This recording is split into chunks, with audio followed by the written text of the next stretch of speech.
Glória a Deus. Como vocês estão vendo, o nosso pastor ele teve uma direção do Espírito Santo para que nós pudéssemos tratar de alguns assuntos, alguns temas bem específicos, né?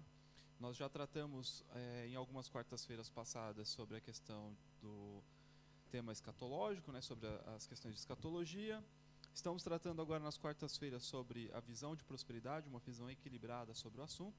E nós também estamos tratando no domingo sobre Jesus, né?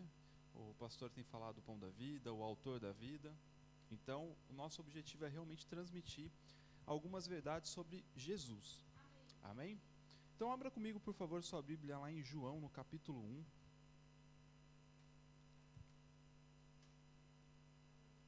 João, capítulo 1, verso 1. Amém? Aleluia. Todos acharam? Amém? Diz assim: no princípio era o Verbo, e o Verbo estava com Deus, e o Verbo era Deus. Ele estava no princípio com Deus, todas as coisas foram feitas por intermédio dele, e sem ele nada do que foi feito se fez. A vida estava nele, e a vida era a luz dos homens. Amém? Até aqui. João está falando aqui um pouco sobre, o título, pelo menos aqui na minha Bíblia, diz a encarnação do Verbo, né? O que seria isso? É realmente quando o Verbo, quando o motivo pelo qual tudo foi criado, todas as coisas foram criadas, habitou em nós, habitou em nosso meio. Ele veio numa figura de homem, né? Então João está falando aqui sobre Jesus, amém? E ele está falando que no princípio era o Verbo, ou era Jesus. E Jesus estava com Deus, e Jesus era Deus. Ele estava no princípio com Deus. Todas as coisas foram feitas por intermédio dele, e sem ele nada do que foi feito se fez. E a vida estava nele, e a vida era a luz dos homens. Amém? O que nós podemos já perceber aqui? Que Jesus é a vida. Amém? Nós podemos já perceber que não existe vida sem Jesus. E todas as coisas que o mundo existe, tudo aquilo que foi criado no mundo foi por intermédio de Jesus. Amém? Agora nós precisamos entender o que é então morte, né? Se nós temos então o fato de vida, nós precisamos perceber o que é morte. Abra comigo lá a sua Bíblia um pouco mais para frente, em Romanos, no capítulo 6. Romanos, capítulo 6, verso 23. Diz assim: porque o salário do pecado é a morte, mas o dom gratuito de Deus é a vida eterna em Cristo Jesus, nosso Senhor. Amém? O que eu quero trazer aqui para vocês é um entendimento muito claro. Quando o mundo foi criado por intermédio de Jesus, ele era a própria vida, ele deu vida a todas as coisas, ele deu vida ao homem, né? Quando nós estudamos lá o livro de Gênesis, nós vamos perceber que quando o homem foi criado, né, Deus decide então criar o homem à sua imagem e à sua semelhança. E nós somos criados, nosso espírito é criado. Mas para que o nosso espírito pudesse habitar em um corpo, o corpo que nós temos, foi então lhe soprado um fôlego de vida, foi lhe colocado uma pequena porção de vida ali. E o homem ele tinha que se alimentar da árvore da vida. Ou seja, nós podemos até fazer uma comparação, que o homem precisava se alimentar de Jesus. Porque se ele era a própria vida, ele precisava se alimentar diariamente daquilo, né? E se você talvez não esteja entendendo ainda um pouco sobre isso, as coisas vão se conectar, amém? Abra agora, por favor, a sua Bíblia lá em Gênesis, no capítulo 3. Isso é mais fácil, é o primeiro livro da Bíblia. Não tem como errar, chegar lá. Amém? Gênesis 3, 14. Antes da gente ler, eu vou explicar um pouco o contexto aqui para que vocês possam perceber. Então o homem foi criado, foi-lhe dado autoridade, domínio sobre todas as coisas, né? Houve um planejamento da parte de Deus para que antes que o homem fosse criado, todas as coisas já estavam criadas e feitas para ele. Então primeiro Deus criou os céus, a terra, depois ele separou o dia da noite, depois ele foi lá e criou as árvores, as plantas, os animais, e por último então ele cria o homem, para que o homem então tivesse todo aquele ambiente preparado para que ele pudesse governar, para que ele pudesse exercer a sua autoridade. E o homem diariamente tinha as suas reuniões com Deus, o homem diariamente se relacionava com Deus, porque ele vivia no jardim do Éden, porque ele vivia uma vida pura, porque ele se alimentava da árvore da vida todos os dias. E ele tinha essa intimidade, ele tinha essa conexão com Deus. Mas infelizmente, o homem e a sua mulher deram então ouvidos a Satanás, como nós já conhecemos a história de Adão e Eva, e a serpente então engana ao homem, né? Ou seja, a serpente engana a mulher e faz com que ela come o fruto da sabedoria e do conhecimento, no qual era proibido para que eles comessem daquele alimento. Então a mulher come, e logo depois o homem vai e come também. E naquele ato de rebeldia ou de desobediência, eles então pecam contra Deus. E no ato de pecar, então, o que acontece? Eles morrem. Porque nós lemos ali em Romanos dizendo que, olha, o salário do pecado é a morte. Mas entenda que eles não morreram naquele momento no seu natural, mas eles morreram naquele momento no seu espiritual. Porque a Bíblia ela vai falar que Deus andou à procura deles e não os encontrou. É como se Deus não já encontrasse mais o homem na sua presença.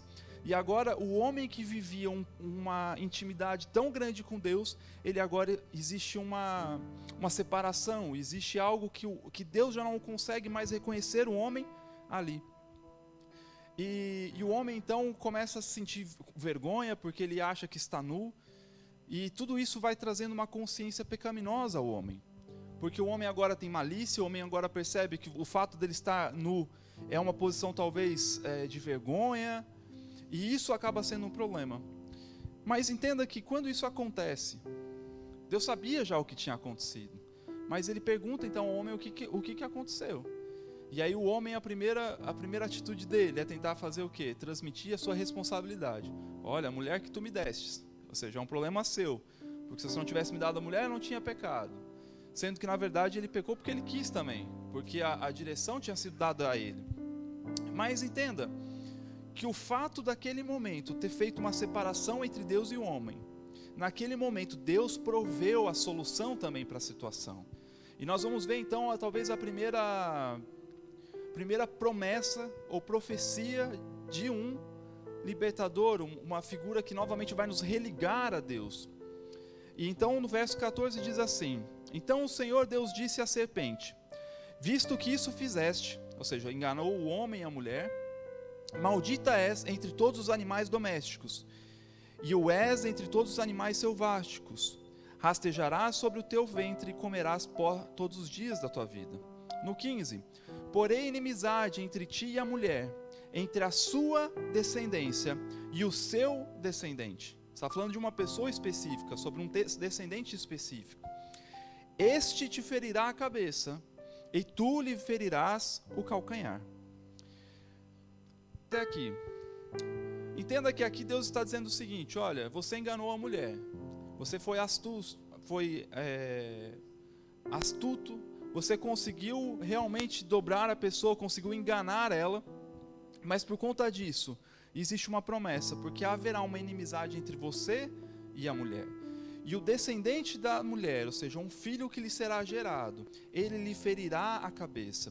Esse termo, quando fala lhe ferirá a cabeça, lhe tirará a autoridade. Porque o diabo enganou o homem com um único objetivo, que ele roubasse então a autoridade que o homem tinha sobre todas as coisas. E nós vamos vendo que depois disso, depois que o diabo roubou a autoridade do homem, o mundo então começa então num processo realmente de ladeira abaixo, digamos assim.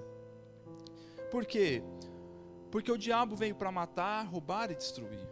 O objetivo dele é esse. E quando ele rouba a autoridade do homem, então ele agora torna-se senhor da terra, no sentido de que agora ele pode trazer terremotos, agora ele pode trazer maremotos, ele pode trazer o caos na terra, porque ele tem essa autoridade, porque lhe foi dada, porque o homem decidiu obedecê-lo. O homem valorizou mais a voz da serpente dizendo que você pode comer e nada lhe fará mal, do que a voz de Deus que havia lhe criado. Mas Deus já havia proposto aqui uma solução para o problema. Ele já teria dito na sua primeira promessa sobre Jesus. E ele está dizendo que alguém feriria a cabeça da serpente, ou seja, lhe roubaria então novamente essa autoridade, apesar da serpente poder ferir o seu calcanhar. E nós poderíamos aqui avançar só sobre esse versículo, nós poderíamos fazer uma mensagem completa. Mas eu quero que você desça um pouco mais aí e chegue então no verso 21. Fez o Senhor Deus vestimentas de peles para Adão e sua mulher os vestiu. Então disse o Senhor Deus: Eis que o homem se tornou como um de nós, conhecedor do bem e do mal. Assim que não estenda a mão e tome também da árvore da vida, e coma e viva eternamente. O Senhor Deus por isso o lançou fora do jardim do Éden, a fim de lavrar a terra que fora tomado. E expulso o homem, colocou querubins do oriente do jardim do Éden e o refugir de uma espada que se resolvia para guardar o caminho da árvore da vida. Entenda que nesse momento aqui é uma segunda fase que então Deus decide proteger o homem. Porque perceba que o homem, ao se alimentar diariamente da árvore da vida, ele vivia eternamente. E a partir do momento em que ele não pode mais se alimentar daquela árvore, ele está então fadado a uma morte natural. Agora sim, uma morte natural, não mais uma morte espiritual, mas uma morte natural. Mas por que Deus fez isso? Entenda que agora a condição do homem, até que Jesus se manifestasse, era o homem afastado de Deus. O homem já não podia estar na presença de Deus. O homem já não era mais encontrado na presença de Deus. E o homem estava morto no seu interior. Mas Deus então envia sua promessa dizendo: olha, eu vou enviar alguém que vai realmente fazer o papel, vai novamente trazer a mim e vai religar o homem novamente. E o segundo ponto dele, ele falou o seguinte: olha, eu tiro o homem da eternidade e coloco agora ele num plano natural, no qual ele vai viver 80 anos, 60 anos, ou 100 anos, ou até mesmo mais, como algumas pessoas viveram. Mas esse período vai ser o período que ele vai ter, primeiro, para fazer uma decisão de querer seguir novamente as minhas ordenanças, para que, se ele realmente me obedecer nesse período, quando ele fechar os olhos e morrer, ele possa então voltar à eternidade agora, com a possibilidade de novamente estar religado a Deus e não viver mais eternamente separado de Deus. Então, entenda que o fato dele ter tirado o homem da eternidade foi uma proteção de Deus, para que o homem não vivesse eternamente separado dele. Deus não tem o desejo que nós vivamos separados dele pela eternidade. Deus tem o interesse que nós vivamos com ele para sempre. Foi para isso que ele me criou e foi para isso que ele te criou, para que nós possamos viver nele, para que quando Deus olhar para ele, ele possa nos encontrar lá, e que ele possa se relacionar com nós, e que ele possa cada vez mais caminhar conosco. E nós vamos avançando aqui durante a Bíblia, e nós vamos vendo várias figuras. E nós vamos vendo, por exemplo, a lei, que veio por intermédio de Moisés. E eu poderia trazer aqui inúmeras comparações, inúmeras figuras para lhe dizer de como que tudo aquilo que Deus manifestava em Moisés, ou manifestava pelo povo hebreu, era uma figura, uma tipificação de algo que seria manifesto em Jesus. Moisés foi considerado o libertador de um povo, o povo escolhido de Deus. Jesus veio e nos libertou do império das trevas e nos transportou para o reino do seu amor, do Filho do seu amor. Sabe, Moisés subiu ao Monte Sinai para receber então os 10 mandamentos, ou seja, a palavra de Deus que era cravada em pedras. Jesus então, ele traz para nós uma nova aliança, ele nos traz novos mandamentos, que não é mais escrito em pedras, mas é escrito no nosso coração, num coração de carne. Nós vamos vendo inúmeras figuras que são expressões exatas de tudo aquilo que Jesus faria. Sabe, Moisés, durante muito tempo, ele foi um advogado do povo ante a Deus. Um povo rebelde, um povo duro de coração. E Moisés estava lá: Deus, perdoa a iniquidade deles. Por favor, não os leve em consideração. Perdoa os pecados. Seja longânimo. Jesus ainda está sendo o advogado do mundo hoje. Jesus ainda continua rogando pelas pessoas.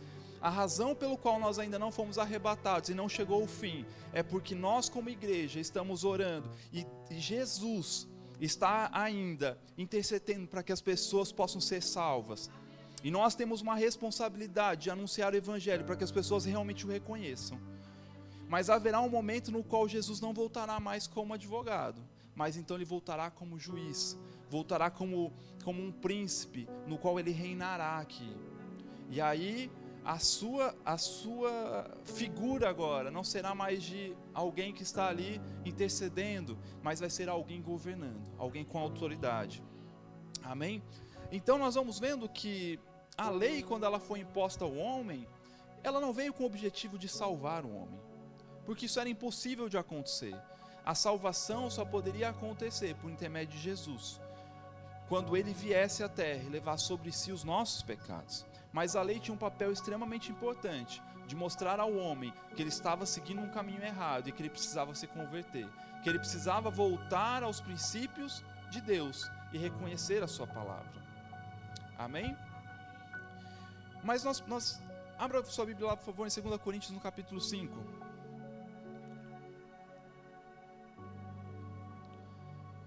2 Coríntios, no capítulo 5.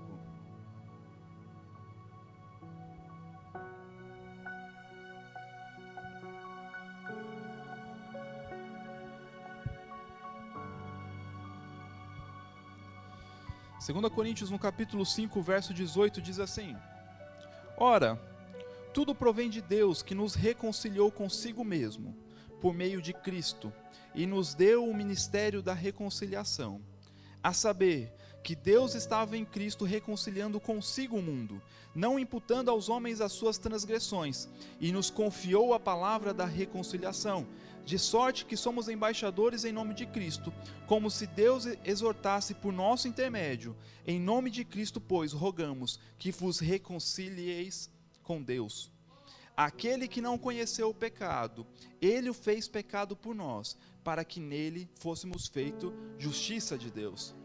Entenda que agora, se você ler depois, João 3,16 vai dizer: porque Deus amou o mundo de tal maneira, que enviou o seu Filho, para que todo aquele que nele crê não pereça, mas tenha vida eterna. Ou seja, entenda que agora o homem estava, a partir do momento em que ele peca, ele está separado de Deus, ele está morto espiritualmente.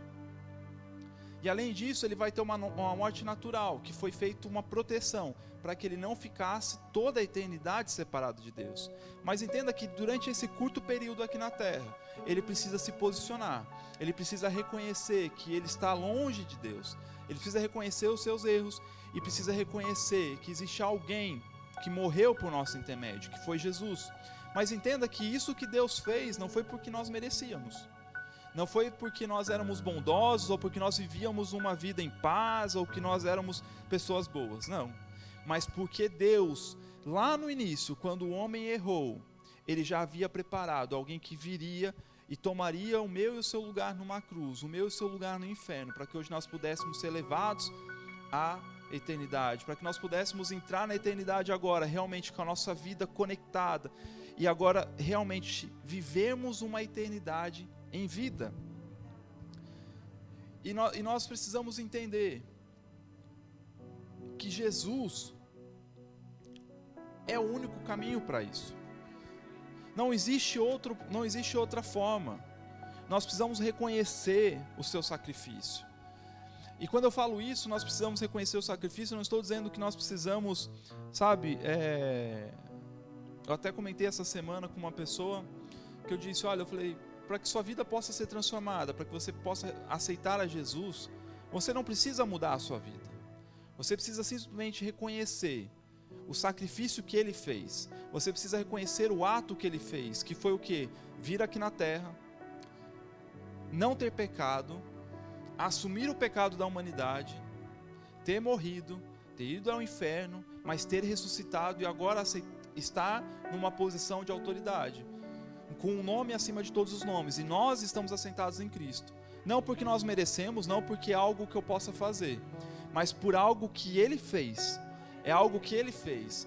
Então entenda que quando eu falo que nós precisamos aceitar a Jesus, nós precisamos simplesmente reconhecer aquilo que Ele fez. Nós não precisamos dizer, olha, eu preciso largar a vida que eu não preciso deixar tudo aquilo que eu posso estar fazendo de errado, eu preciso reconhecer primeiro o sacrifício que Ele fez. Segundo, nós deixamos de praticar tais coisas, nós deixamos de pecar, porque agora nós somos salvos, e porque nós valorizamos essa salvação, nós deixamos de pecar. Mas nós não deixamos de pecar para aceitar Jesus. Caso contrário, seria impossível, nós nunca aceitaríamos Jesus. Porque até mesmo depois de aceitar Jesus, nós somos tentados diariamente, e pode ser, claro que agora já não é mais uma vida, não é mais uma prática no pecado, mas pode ser que você peque. Às vezes no momento seu de raiva você se descontrola e peca. Mas nós temos alguém hoje que é o nosso advogado, que está ali rogando por nós, para que isso não nos seja imputado. E quando nós reconhecemos isso, e quando nós realmente pedimos perdão, e quando reconhecemos o sacrifício de Jesus, nós nos mantemos firmes na salvação. E aquilo que Jesus trouxe para nós foi: a nossa vida agora está novamente religada a Deus. Nós agora podemos entrar na presença de Deus sem medo, sem culpa, sem vergonha. Nós podemos falar com Ele abertamente, nós podemos reconhecê-lo como o nosso Pai, e Ele vê em nós o seu Filho. Nós podemos pedir todas as coisas para Ele, porque nós estamos agora no mesmo nível. Nós somos agora, quando Deus olha para nós, depois de termos reconhecido a Jesus, Ele vê o próprio Cristo em nós. E se Ele não poupou o seu Filho, o que Ele não nos daria? O que nós não teríamos? Sabe, essa palavra vida que nós lemos ali no capítulo 1 de João, é Zoe. Essa palavra Zoe é o contexto talvez mais completo de vida que você possa imaginar em tudo. É uma palavra talvez que resuma tudo aquilo que possa ser de completo ou de bom na terra. Está numa única palavra, Zoe. Ali você tem salvação, ali você tem libertação, ali você tem prosperidade. Essa única palavra, existem várias ramificações dela, que traz para nós tudo isso. Quando a Bíblia fala que Jesus trouxe vida para nós, amém, trouxe vida na eternidade, que é o mais importante. Mas além disso, Ele trouxe vida para hoje. Ele trouxe vida para que nós pudéssemos desfrutar de uma vida realmente, uma vida zoe aqui na terra. Deus não nos chamou para sermos os filhos mais fracos ou talvez mais necessitados. Deus nos chamou para vivermos realmente uma vida, e uma vida em abundância. Amém? Se você abrir lá comigo em João 10:10. João 10:10.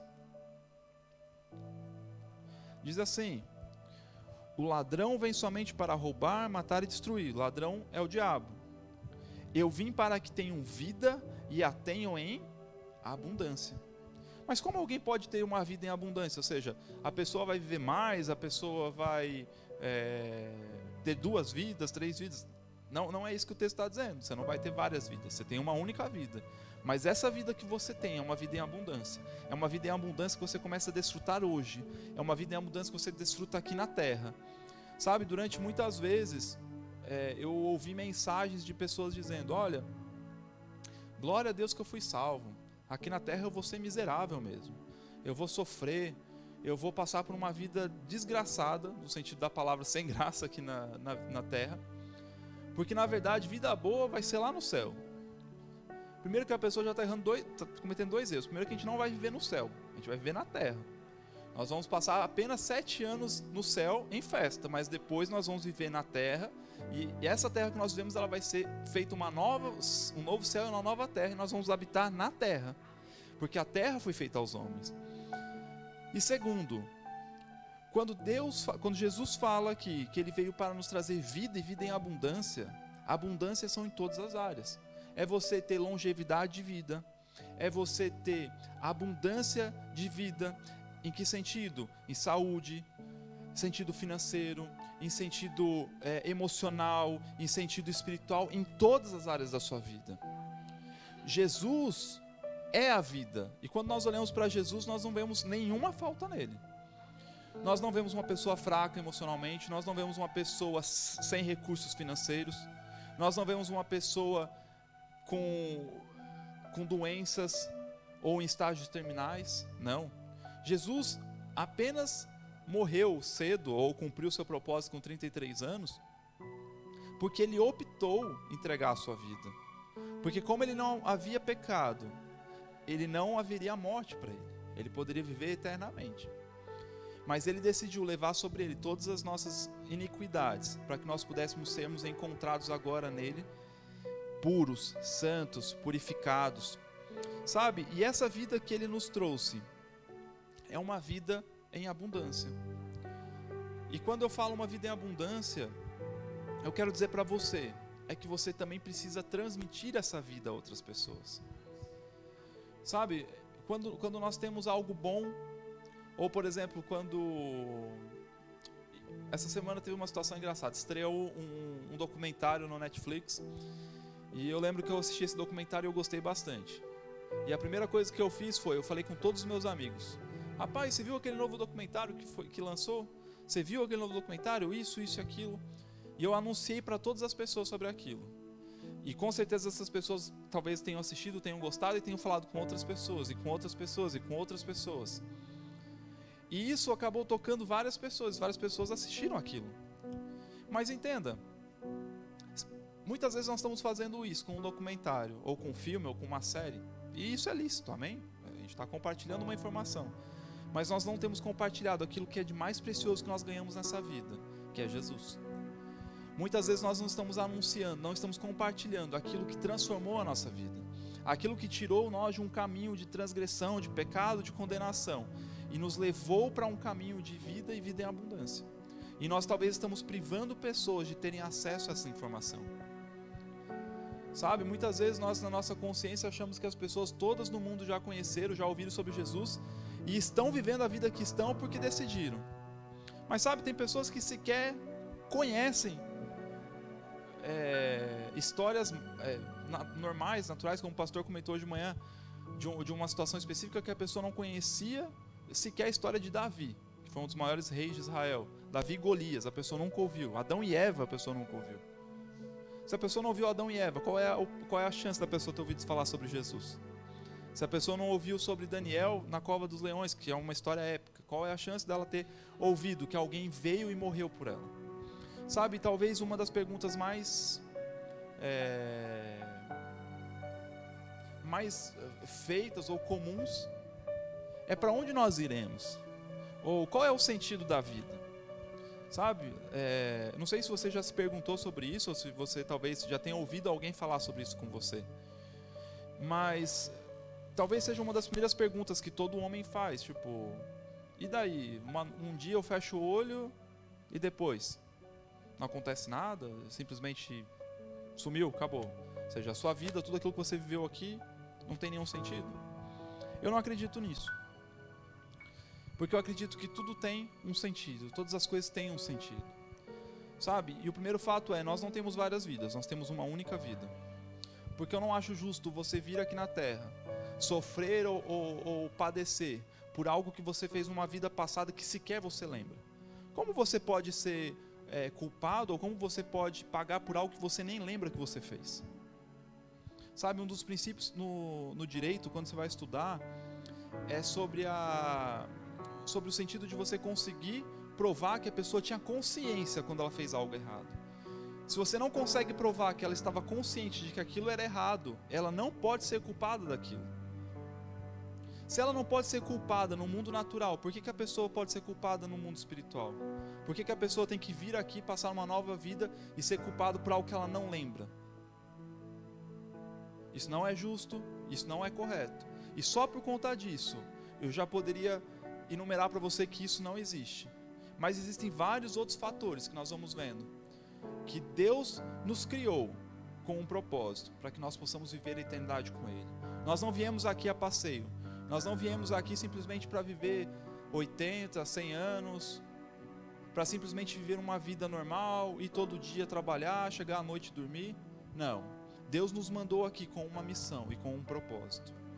Entenda, talvez você não foi chamado em um dos 5 dons ministeriais, talvez você não foi chamado para estar, digamos assim, numa linha de frente do ministério, mas você foi chamado para o ministério da reconciliação. Você foi chamado para você anunciar o evangelho aonde você estiver.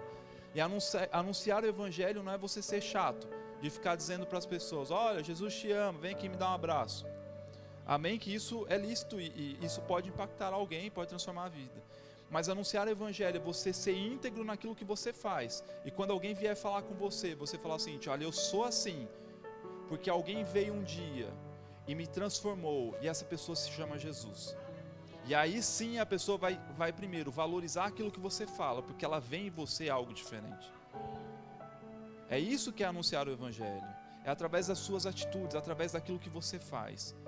E isso só é possível quando nós realmente vivemos a vida de Deus em nós. Quando nós vivemos realmente o Zoe de Deus. É somente dessa forma que você consegue expressar realmente quem Jesus é. Sabe? Quando você estuda a vida de Jesus, você pode ver Jesus em todas as áreas. Jesus foi um bom administrador. Jesus foi um bom médico, porque eu nunca vi médico ressuscitando pessoas, só com falando ele ressuscitou várias pessoas. Jesus foi um bom contador, porque ele nunca ficou devendo ninguém. Jesus foi um bom líder, ele treinou 12, depois 60, depois inúmeras pessoas, e até hoje os seus ensinos estão treinando e anunciando o Evangelho. Jesus foi um excelente orador, porque as suas mensagens atraíam multidões. Sabe, se existisse futebol na época, com certeza Jesus era até melhor que o Cristiano Ronaldo. Mas o que eu quero lhe dizer é que nós podemos nos espelhar em Jesus em tudo. Nós podemos olhar para a sua vida e tirar princípios que nos atendem no natural. Sabe, existem princípios na Bíblia que se você implementar na sua vida, você vai ser um excelente líder, você vai ser um excelente gestor, que você vai ser um excelente administrador, princípios bíblicos. E entenda que esses princípios é válidos para o mundo todo. Sabe, essa semana eu estava comentando com um colega de trabalho sobre fé. Eu estava dizendo para ele que o mundo chama de várias formas. E alguns anos atrás teve um livro que anunciaram aí na mídia, que chamava O Segredo. Não sei se vocês lembram desse livro. Era um livro que tinha uma capa como se fosse um papel antigo e tinha um selo vermelho, como se fosse aqueles selos de rei, sabe? E tinha um S.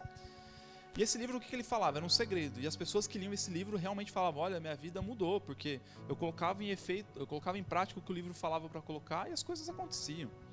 Basicamente o livro ele falava o seguinte, que existe uma energia no universo, que você emana uma energia e você recebe isso de volta. Mas como que você emanava essa energia? Imagina, você quer comprar um carro. E você falava o seguinte, olha, então eu quero um carro, eu quero um BMW M3.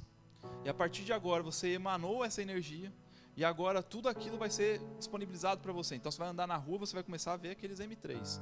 Você de repente vai estar só olhando M3. Você vai chegar na sua casa, você vai sentar no sofá da sua casa e vai se imaginar dirigindo aquele M3. Você vai dirigir, você vai aumentar o volume, porque essas energias que você vai estar emanando vão trazer o carro para você. E você vai acreditar naquilo, você vai começar a agradecer. Olha, obrigado, porque eu já tenho um carro. E sabe o que acontecia? Inúmeros relatos, não é um ou dois, inúmeros relatos. Aquilo acontecia. A pessoa ganhava o carro. Mas entenda, isso não é segredo nenhum, não tem energia nenhuma. A única coisa que eles fizeram foi traduzir de uma forma não religiosa o que é fé. Entende que o princípio da fé ela é válida para todos. Você sendo crente em Cristo ou não sendo crente em Cristo. Se você praticar aquele princípio entra em prática. É um princípio. Agora, muitas vezes as pessoas no mundo estão praticando princípios bíblicos ditos porque leram num livro de gestão, ou então porque leram num livro como o tal Segredo. E nós como cristãos que temos acesso à palavra genuína, no qual nós temos ainda inúmeros testemunhos que nos fortalecem com aquilo, não estamos vivendo. E a culpa é da palavra, do princípio? Não, é nossa. Que não estamos dando valor àquilo que temos lido, àquilo que nós estamos crendo. Da mesma forma, assim como a fé, vários outros princípios também falam sobre isso. Mas Jesus é tudo aquilo que nós que precisaríamos ter. Graças a Deus, porque Jesus veio e cumpriu o seu propósito, e veio e nos trouxe vida.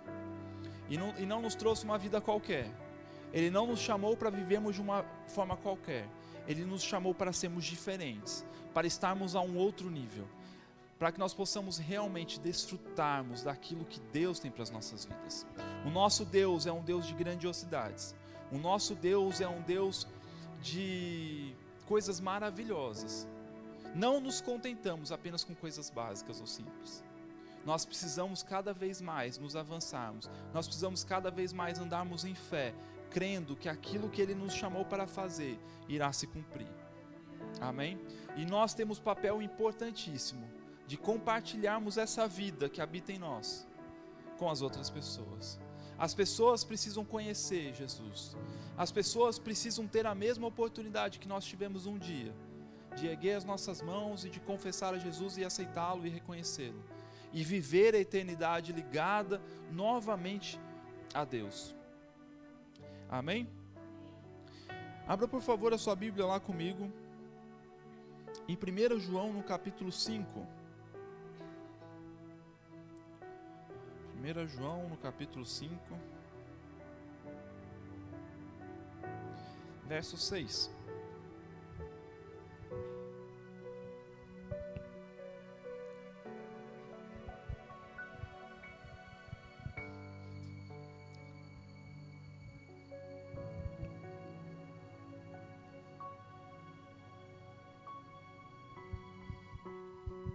Amém? Todos acharam? 1 João verso 5. Diz assim: este é aquele que veio por meio de água e sangue, Jesus Cristo, não somente com água, mas também com a água e com o sangue. E o Espírito é o que dá testemunho, porque o Espírito é a verdade. Pois há três que dão testemunho no céu: o Pai, a Palavra e o Espírito Santo. E estes três são um. E três são os que testificam na terra: o Espírito, a água e o sangue. E os três são unânimes num só propósito. Se admitimos o testemunho dos homens, o testemunho de Deus é maior. Ora, este é o testemunho de Deus, que ele dá acerca de seu Filho. Aquele que crê no Filho de Deus tem em si o testemunho. Aquele que não dá crédito a Deus o faz mentiroso, porque não crê no seu testemunho que Deus dá acerca do seu Filho. E o testemunho é este, que Deus nos deu a vida eterna, e esta vida está no seu Filho. Aquele que tem o Filho tem a vida. Aquele que não tem o Filho de Deus não tem a vida. Amém? Olha só que texto impactante aqui. Ele está falando aqui sobre o tríplice testemunho sobre Cristo. Ele está dizendo que o céu testemunha, tem um testemunho sobre Jesus, e que a terra também testemunha isso. E ele fala que se nós admitimos o testemunho de um homem, ou seja, se acontece uma situação e eu não estava lá presente, mas de repente você estava e você com seu amigo vem e me contam aquela situação: olha, infelizmente aconteceu isso. São testemunhas. E nós admitimos isso. Ok? Tanto em tribunais quanto nas nossas vidas. Se alguém vem e fala mal de alguém e traz testemunhas que corroboram, ou seja, que confirmam aquilo que foi dito, nós acreditamos no testemunho dessa pessoa. E a Bíblia está falando o seguinte: olha, se vocês acreditam no testemunho de homens, o de Deus então ainda é maior. E qual que é esse testemunho? O testemunho é que Deus nos deu a vida eterna. Amém? Deus nos deu a vida eterna, ou seja, Deus nos deu Jesus. E esta vida está no seu Filho, Jesus. Ou seja, Jesus é a vida eterna e Deus nos deu a vida eterna. Aquele que tem o Filho tem a vida. Ou seja, aquele que tem Jesus tem vida eterna, tem vida em abundância. Mas aquele que não tem o Filho não tem vida. E o que lhe resta para a sua eternidade é o quê? Morte, separação. Sabe, eu sei que muitas vezes nós trazemos mensagens até muito bondosas e amorosas, e amém, porque Deus é bom, e eu creio na sua bondade. Mas nós não podemos deixar os homens enganados, de que só há duas opções, ou vida ou morte. E se a pessoa quer, quando fechar os seus olhos para esse mundo natural, e aí sim abrir os olhos no mundo espiritual, na eternidade, se ela quer estar lá vivendo em uma vida em abundância, se ela quer estar junto com o Pai, com Deus, só existe um único caminho, que é Jesus. Se ela não reconhece Jesus, quando ela fechar os olhos e abrir lá, infelizmente, o que lhe resta é a morte. Sabe, eu sei que isso é duro, eu não quero trazer condenação para as pessoas, mas eu também não posso me ausentar da responsabilidade de dizer isso. E nós precisamos transmitir essas verdades para os homens. Nós não podemos nos ausentar. Nós não podemos deixar com que os homens acreditem que por eles terem sido bons aqui na terra, eles vão ter um prêmio na eternidade. Não é isso que a Bíblia fala. A Bíblia é extremamente clara, que aquele que não tem o Filho, não tem vida. Aquele que não reconhece a Jesus, não tem vida. Então nós, como testemunhas disso, nós como testemunhas do amor de Deus, nós como testemunhas de Jesus, precisamos alertar o mundo sobre isso. Como eu disse, nós precisamos pregar o Evangelho através das nossas atitudes, através da nossa vida. A nossa vida tem que dizer mais sobre Jesus do que as minhas palavras. Mas se alguém um dia lhe perguntar, como me perguntaram, existe vida após a morte? Você tem que ser categórico a dizer que sim, existe vida. Somente por intermédio de uma pessoa, Jesus. Jesus é a única pessoa que pode nos religar à vida. É a única pessoa que pode nos religar a Deus. É a única pessoa que pode nos dar vida eterna. Aleluia!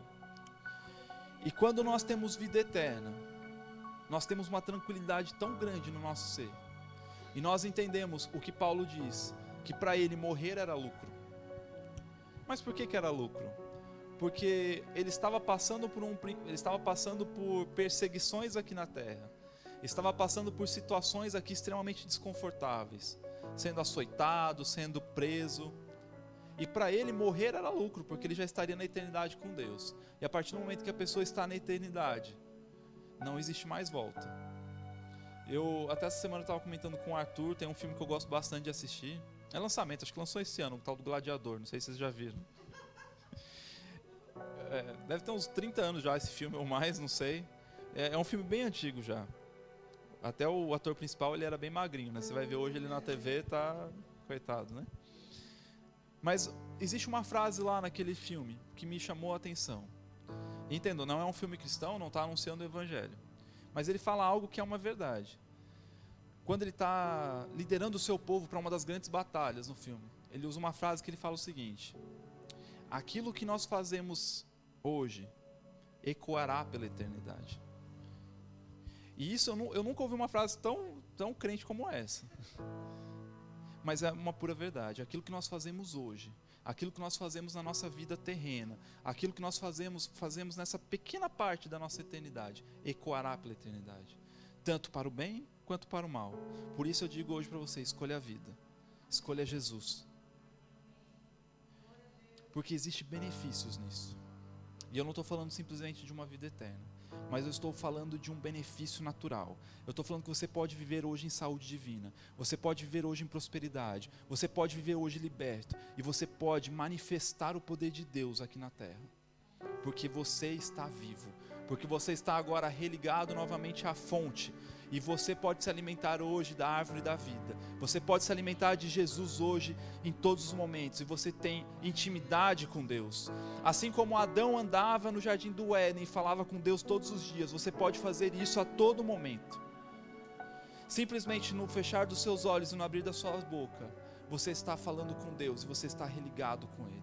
E você tem total autoridade, total acesso a isso. Amém? Vamos ficar de pé. Louvor, se quiser subir. Aleluia. Eu não sei se você já teve a oportunidade de reconhecer a Jesus, de escolher hoje aquilo que ecoará pela eternidade, de escolher fazer a melhor decisão que você possa fazer na sua vida, que é reconhecer Jesus. Entenda que reconhecer Jesus não é você aceitar uma religião, não é dizer que você precisa vir agora todos os domingos, ou que você precisa frequentar esta igreja, ou que você precisa largar toda a sua vida e se transformar. Não. Reconhecer Jesus é reconhecer o sacrifício de alguém, dizer: olha, Jesus, eu reconheço que eu não sou merecedor de nada, eu reconheço que a minha vida está uma bagunça, mas eu sei que você veio e morreu por mim, e por causa disso eu posso ter vida, e por causa disso eu quero ter essa certeza. de que quando eu morrer, ou então ser arrebatado, que eu possa realmente se encontrar com você e estar num lugar de paz, num lugar de sossego, de tranquilidade, e não em um lugar de morte, em um lugar de afastamento de Deus. Se você tem o desejo de reconhecer a Jesus, se você quer vida para a sua vida, erga sua mão e eu vou orar por você. Aleluia. Amém? Talvez você em casa está ouvindo essa mensagem e talvez você queira fazer isso. Entenda que reconhecer Jesus é simplesmente um ato de você abrir sua boca e confessar aquilo que você já tem no seu coração. Então vamos todos fechar os nossos olhos, vamos fazer uma declaração. Você em casa diz assim: Senhor Jesus, eu reconheço o Senhor como meu único e suficiente Salvador. Eu reconheço o seu sacrifício e eu reconheço como Senhor na minha vida. E eu o quero na minha vida para que eu possa ter vida e vida em abundância. Em nome de Jesus. Aleluia. Se você em casa fez essa oração talvez pela primeira vez, deixe nos comentários, nós entraremos em contato com você. Deixe o seu e-mail ou alguma forma de contato para que a gente possa entrar em contato com você, amém? Aleluia. Vamos fechar os nossos olhos, vamos erguer as mãos e vamos adorar a Deus e bendizer por tudo aquilo que Ele fez, agradecer por aquilo que Ele trouxe para as nossas vidas. Pai, obrigado, Senhor, porque o Senhor nos trouxe vida quando nós não valíamos nada. Obrigado porque o Senhor enviou o seu Filho para que pudesse morrer e padecer, para que nós não precisássemos passar por isso. Obrigado porque o Senhor enviou o seu Filho para que nós pudéssemos ter vida, para que nós pudéssemos ser encontrados novamente em Ti durante toda a eternidade, e para que nós não vivêssemos mais separados de Ti, mas que nós pudéssemos entrar na Sua presença sem medo, sem culpa, e que nós pudéssemos voltar a nos relacionar contigo. Pai, em nome de Jesus, nós te agradecemos pela Tua bondade, nós te agradecemos, Senhor, pela Sua misericórdia, nós te agradecemos pela Sua fidelidade com o Teu povo e com a Tua aliança. Pai, obrigado porque o Senhor desejou salvar os homens. Obrigado porque o Teu desejo é que todos os homens sejam salvos, Pai. E nós somos gratos a Ti, e nós o bendizemos e adoramos e dizemos que não existe Deus mais bondoso, Deus mais majestoso, Deus mais glorioso que Ti. Oh, Pai, obrigado, Senhor. Aleluia. Nós somos gratos a Ti, Pai, e nós geramos um ambiente de adoração para Ti. Nós o bendizemos e dizemos: Espírito Santo, tem liberdade para agir e fluir em nosso meio. Tens liberdade para agir e fluir em nosso meio. Aleluia. Aleluia. Se você ora em outras línguas, comece a orar em outras línguas. Comece a gerar esse ambiente de adoração, porque no ambiente de adoração milagres acontecem. Quando Deus é exaltado, Ele vem e manifesta o seu poder e a sua glória, e vidas são transformadas. E nós ansiamos por Ti, Pai, nós queremos mais de Ti. Nós não nos contentamos com o básico, com o natural, mas nós queremos desfrutar cada vez mais. O Senhor disse que nós faríamos obras maiores, e nós iremos fazer obras maiores, porque nós cremos na Tua palavra e não arredamos o pé. Obrigado, Senhor, pela Tua fidelidade. Obrigado, Senhor, pela Tua bondade. Obrigado, Senhor, porque o Senhor nos capacitou para sermos ministros de uma nova aliança. Obrigado porque nós somos as Tuas testemunhas aqui na terra. E nós não nos calaremos, mas nós avançaremos e anunciaremos o Teu amor. Nós avançaremos e anunciaremos a Tua bondade. Nós anunciaremos as Tuas boas novas. Porque todos os homens precisam reconhecer quem é o Senhor. Todos os homens precisam reconhecer o que o Senhor é bom. Aleluia.